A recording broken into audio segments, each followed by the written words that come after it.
چنگل میں مت پھنسو. اور یاد رکھنا سنی جنت کے لیے کبھی عبادت نہیں کرتا. ہم عبادت کرتے ہیں حضور کی آنکھوں کو ٹھنڈک پہنچانے کے لیے. ہم عبادت کرتے ہیں ایمان پر خاتمے کے لیے.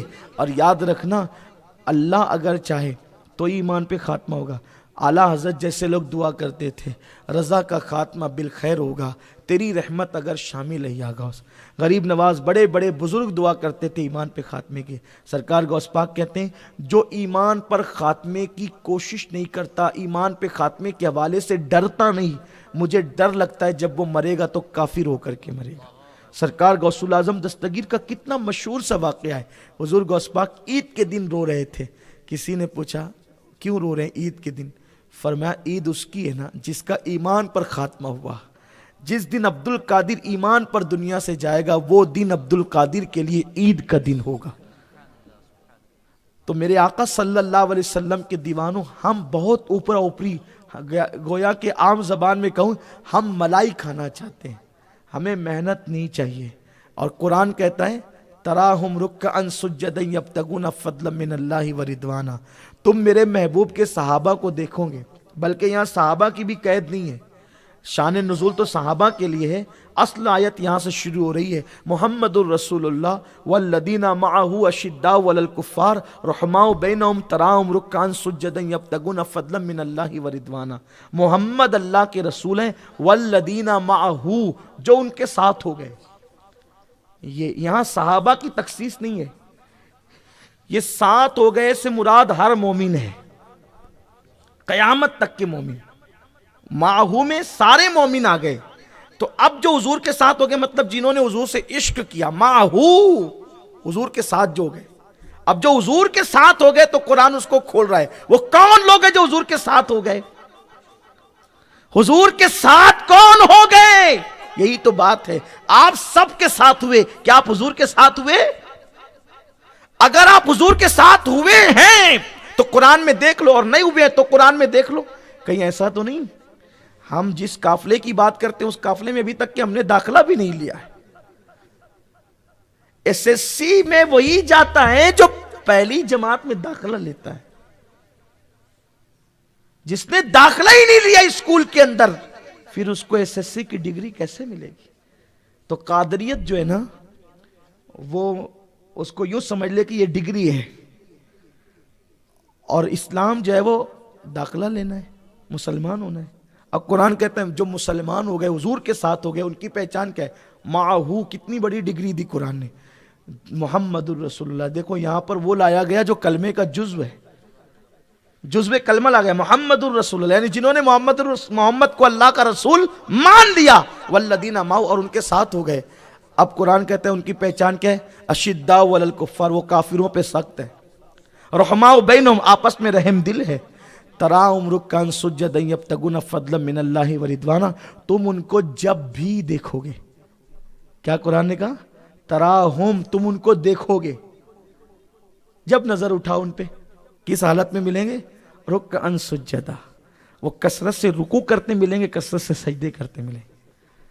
غوث پاک یوں ہی 1000 رکعت نماز تھوڑی پڑھتے تھے, اس لیے کہ جانتے تھے معہو کی منزل پر پہنچنے کے لیے تراہم رکعا سجدا ضروری ہے. یہاں تو 5 وقتہ بھی نہیں ہے اور معہو چاہتے ہیں.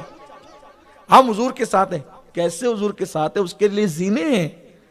تراہم رکعا سجدا, وہ کثرت سے رکوع اور سجود کرتے ہیں, لیکن رکوع سجود کرنے سے وہ لوگوں کو دکھاوا نہیں کرتے بلکہ کیا کرتے ہیں؟ فضلا من اللہ ورضوانا, وہ کثرت سے عبادت کر کے کسی سے اس کا اجر نہیں مانگتے, کسی سے تعریف نہیں مانگتے, کسی کو دکھاوا نہیں کرتے, بلکہ رکوع سجود کر کے وہ اللہ کو راضی کرنے کی کوشش کرتے, اللہ کا فضل تلاش کرتے. اور جب ایسا کرتے تو پھر کیا ملتا ہے؟ سیماہم فی وجوہہم من اثر السجود, سجود کی برکت سے ان کے چہرے چمک جاتے ہیں. چہرہ دیکھو تو خدا یاد آتا ہے, اور یہی منزل ہے ولایت کی منزل, یہی ولایت کی منزل. اللہ ہمیں توفیق عطا فرمائے.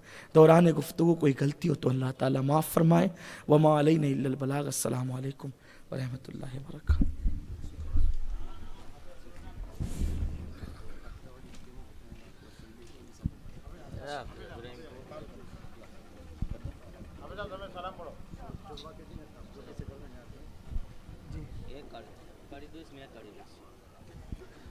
صلی اللہ علیہ النبی الأمی وآلہ صلی اللہ علیہ وسلم صلاة و سلاما علیکہ یا رسول اللہ صلی اللہ تعالی علیہ وسلم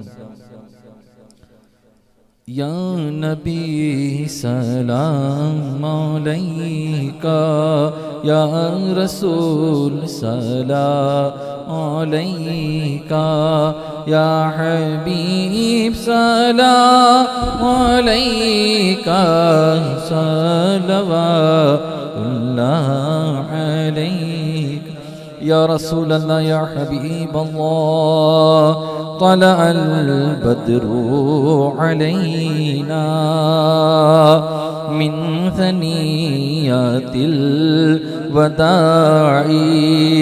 وجب الشكر علينا ما دعا لله داعي يا نبي سلام عليك یا رسول سلام علیکہ یا حبیب سلام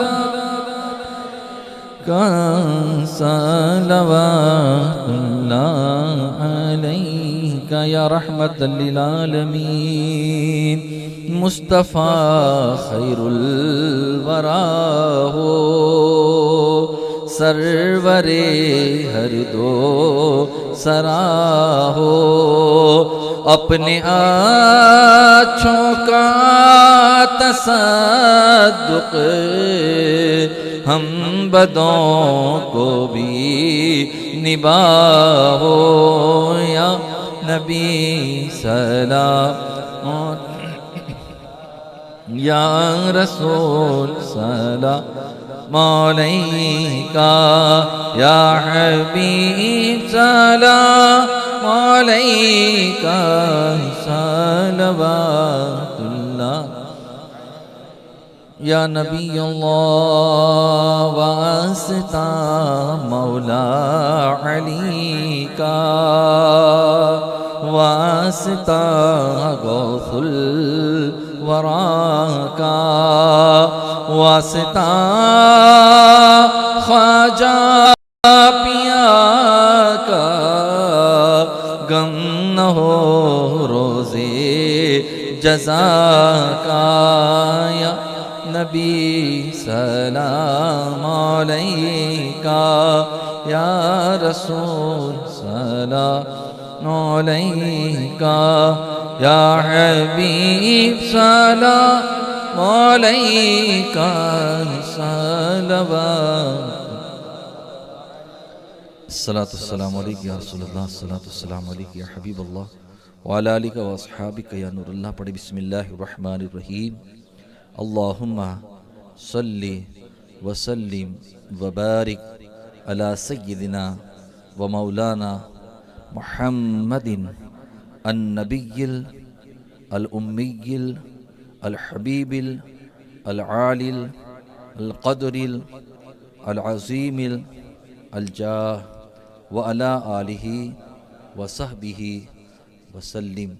یہ شب جمعہ کا درود شریف ہے، یاد بھی کر لیں، ہر شب جمعہ میں پڑھتے رہے. اللہ تعالیٰ اس کی برکت سے سکرات کے وقت سرکار کا دیدار نصیب فرمائے گا.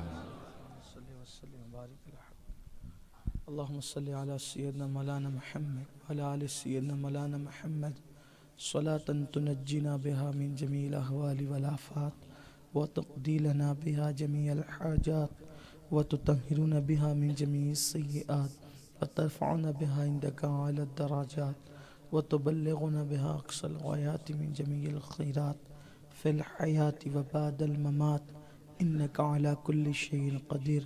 استغفر اللہ استغفر اللہ استغفر اللہ ربی ان ربی لغفور الرحیم. یا اللہ ہم سب کی مغفرت فرما، ہمارے والدین کی مغفرت فرما، کل مومنین مومنات مسلمین مسلمات کی مغفرت فرما. الہی ہم سب کو تیری خشیت عطا کر دے، تیرا خوف عطا کر دے، صحیح معنی میں ہم سب کو متقی بنا دے، پرہیزگاری عطا فرما دے. یا اللہ تنہائیوں میں اور سب کے سامنے گناہوں سے بچنے کی توفیق عطا فرما. آنکھوں کو، کانوں کو، زبان کو، دل کو گناہوں سے بچانے کی توفیق عطا فرما۔ یا اللہ ہم نے تو گناہوں کی ایسی عادت پڑی ہے کہ ہم نہ کرنا چاہیں پھر بھی گناہ ہو ہی جاتے ہیں۔ مولا ہم تجھ سے دعا کرتے ہیں واسطہ تیرے محبوب کی حیا کا، پنجتن پاک کا واسطہ، مولا حضور غوث پاک کی اس محفل میں ہم آئے، سرکار غوث پاک حضور غریب نواز کا واسطہ، مولا ہم پر ایسا کرم فرما دے، اگر ہم گناہ کرنا بھی چاہیں تو تو اپنے کرم سے ہمیں بچا لے۔ یا اللہ ہم پر ایسی کرم کی چادر ڈال دے کہ ہم گناہ کر ہی نہ سکے، گناہوں کی طرف جا نہ سکے۔ مولا تیرے خوف کی ایسی زنجیر ہمارے پیروں میں، ہاتھوں میں، دل پہ ڈال دے مولا کہ ہم کبھی گناہوں کی طرف نہ بڑھیں۔ یا اللہ ہمیں صحت و سلامتی دے، عبادت کا جذبہ صادق عطا فرما، نمازوں کی تڑپ عطا فرما، ماں باپ کے ساتھ حسن سلوک کی توفیق عطا فرما، اولاد کے ساتھ، بیوی بچوں کے ساتھ حسن سلوک کی توفیق عطا فرما۔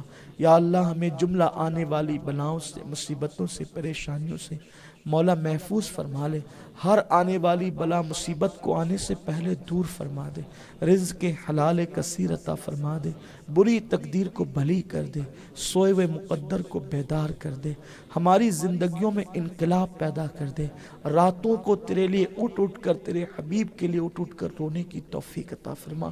یا اللہ ہمیں کثرت کے ساتھ تیرے اور تیرے حبیب کے لیے رونا نصیب فرما۔ یا اللہ ہمیں ریاکاری سے محفوظ فرما۔ یا اللہ ہم سب کو مومن کامل بنا دے، ماہو کا جلوہ عطا فرما دے۔ یا اللہ ہم سب کو تیرے محبوب کے عشق میں فنا کر دے، قیامت تک ہماری نسلوں میں عاشقان رسول پیدا فرما، بد عقیدوں سے اور بد عقیدگی سے ہم سب کی حفاظت فرما۔ آج کی اس محفل کو جن جن لوگوں نے سجانے میں حصہ لیا مولا سب کو تیری شان کے لائق بہتر جزا، بہتر صلہ عطا فرما۔ یا اللہ پوری دنیا کے مسلمانوں کی جان، مال، ایمان، عزت و آبرو کی حفاظت فرما۔ اللہ ہمیں مانگنا نہیں آتا، تجھے عطا کرنا آتا ہے۔ میرے کریم جو مانگے وہ بھی دے دے، جو نہ مانگ سکے وہ بھی تیری شان کے لائق عطا فرما دے۔ اللہ ہم سب سے وہ کام لے لے جس سے تو اور تیرے حبیب راضی ہو جائے۔ جتنے دنیا بھر میں علماء کرام، سادات کرام، مشائخین ہیں، سب کو صحت و سلامتی، دراز عمر، بالخیر عطا کر۔ بالخصوص حضور امیر سنی دعوت کو، جملہ رفقائے دعوت کو صحت و سلامتی، دراز عمر، بالخیر عطا فرما۔ اللہ ہم سے وہ کام لے جس سے تو اور تیرے حبیب راضی ہو جائیں۔ یا اللہ کرم فرما دے، رحم فرما۔ مولا قیامت کے دن تو ہم سے حساب نہ لینا، صدقہ پیارے کی حیا کا نہ لے ہم سے حساب، بخش بے پوچھے لجائے کو لجانا کیا ہے۔ اے اللہ اگر تو ہم سے پوچھے گا تو ہم تیری بارگاہ میں جواب دینے کی طاقت نہیں رکھتے۔ مولا ہم تو اپنے اعمال کے بارے میں اپنی ماں کو بھی جواب نہیں دے سکتے، اپنے باپ کو بھی اپنی زندگی کی برائیاں نہیں بتا سکتے۔ مولا ہم تجھے کیسے، تیری بارگاہ میں کیسے اقرار کر سکیں گے جرائم کا۔ اے اللہ تجھے تیرے کرم کا واسطہ، تیرے کروڑ ہا کروڑ احسان ہے مولا، ایک احسان ہم پر اور کر دے مولا کہ ہمیں بے حساب تیرے محبوب کے پڑوس میں جنت عطا فرما۔ اللہ تیرا بڑا احسان ہوگا مولا، اس میں تیرا کوئی نقصان بھی نہیں ہے۔ اللہ تو نقصان سے پاک ہے مولا، اگر ہم جیسے پاپیوں کو تو بے حساب محبوب کے پڑوس میں جنت دے دے مولا تو اس میں یقیناً تیرا کوئی نقصان نہیں ہے، تو نقصان سے پاک ہے۔ اللہ تیرے کرم کا واسطہ مولا ہمیں بے حساب تیرے حبیب کے پڑوس میں جنت عطا فرما۔ ایسی جگہ جنت دینا مولا جہاں سے ٹک ٹکی باندھ کر ہر وقت تیرے محبوب کا دیدار کر سکے، تیرے حبیب کی زیارت کر سکے۔ مولا کرم فرما۔ یا اللہ برے خاتمے سے ہم تیری پناہ مانگتے ہیں، ہمیں مدینہ منورہ میں ایمان پر شہادت کی موت عطا فرما، اور 2 گز زمین بقی کے لیے عطا فرما دے۔ بقی میں 2 گز زمین محبوب کے قدموں میں عطا فرما، محبوب کی آل و اصحاب کے قدموں میں عطا فرما۔ جس نے دعا کے لئے کہ اللہ سب کی مرادیں پوری فرما دے۔ یا اللہ میں نفاق سے بچا لے، منافقت سے بچا لے۔ یا ربی بالمصطفیٰ بلغ مقاصدنا واغفر لنا ما مضى یا واسع الکرم۔ یا ربی جمن طلبنا منک مغفرة وحسن خاتمتی یا مبدع النعم۔ یا ایہا الذین آمنوا صلوا علیہ وسلموا تسلیما۔ رب صلی وسلم دائما ابدا علی حبیبک خیر الخلق کلہم، صلاۃ و سلام علیک یا جد الحسن والحسین وأفوض أمري إلى الله إن الله بصير بالعباد برحمتك يا أرحم الراحمين. السلام علیکم ورحمۃ اللہ وبرکاتہ. کل بروز جمعہ بعد نماز عشاء بوڑیلی کبیر نگر دارالعلوم فیض احمد رضا کے قریب رضا چوک میں قاری ریاض الدین صاحب کا نعتیہ پروگرام رکھا گیا ہے. شادی کے